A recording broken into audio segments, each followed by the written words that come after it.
Shroud is both the most popular and the strongest parallel. The Parallel team just released many updates to the Genesis card set, and based on my calculations, Shroud got even stronger.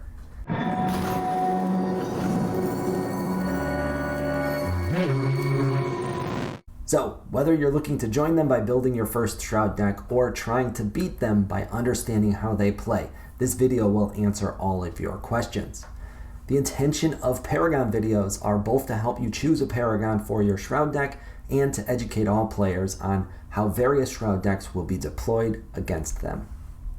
And let's start off with the premier Paragon for Shroud, Brand, Steward General. Brand was already one of the most popular Paragons in the game, and the beta update has made him better. Now, to be clear, he's been completely changed, so a few of you might argue with me on whether or not he's actually better, but I predict that Brand will be the immediate meta in our beta season. He has two passive abilities that work together. First, start the game with a 4/4 Corrupted Vision in your Singularity. Second, when a friendly unit destroys an enemy unit in combat, give units in your Singularity +1/+0. So your Singularity starts out with a 4/4 unit, plus every other unit sent to the Singularity naturally grow their attack when you destroy units with yours. The starter Corrupted Vision grows right from the outset. Then Brand's active abilities read: after Brand damages another unit, banish that unit transformed into a 4/4 Corrupted Vision. Aftermath, which means when he dies or leaves the field, return all Corrupted Visions from your Singularity to the field under your control. Yes, so Brand is a 5 energy, 4/6 unit. 6 health makes him difficult to remove, but expect your opponent to be ready. Your Paragon is visible as soon as the game starts, so they know Brand is coming. And between the tutorial and his popularity, I expect opponents to understand how Brand is played pretty quickly. Destroying him via attacks means sending at least one of your units to the Singularity, since Brand will do damage in like 99% of those cases. So they need to save an effect or 2 or 3, and that's going to be difficult for some decks depending on how they've been built, but any deck can include Annihilate, which is a universal effect that destroys anything for 5 energy. So for this reason, it's smart to include some additional cards to pull units out of your Singularity. The Sacred Siphoner is great for this. You probably also still want to keep a copy of Bora in your deck as well. Next up is Niamh, Wielder of Faith. You won't find too many arguing that she's the best Paragon, but she is definitely one of the most fun. And when you read her abilities, you'll understand why. Her passive reads: your deck may not include cards that cost 6 or more energy.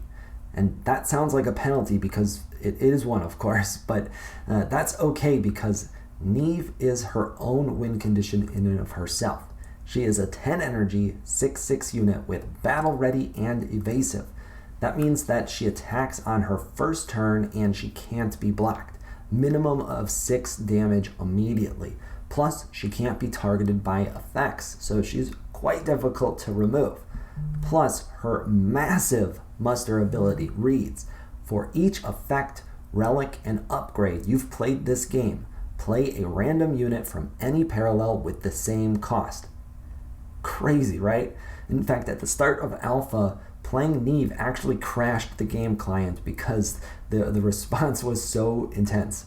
That problem's been solved, don't worry. And Niamh is honestly my favorite to play. Pulling this off is so satisfying. And the plan is pretty simple. You load your deck with 9 units with a design around controlling the game.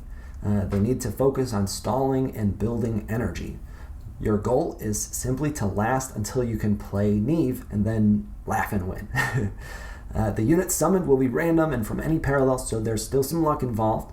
You potentially could get a bunch of 1 or 0 attack defenders, which is always a bummer, of course. But even if that happens, Niamh herself is very hard to remove, and now you've got a giant defense as well. Finally, we have the New Dawn. New Dawn honestly makes the best use of the singularity of any Shroud Paragon and is one of the most unique Paragons in the entire game.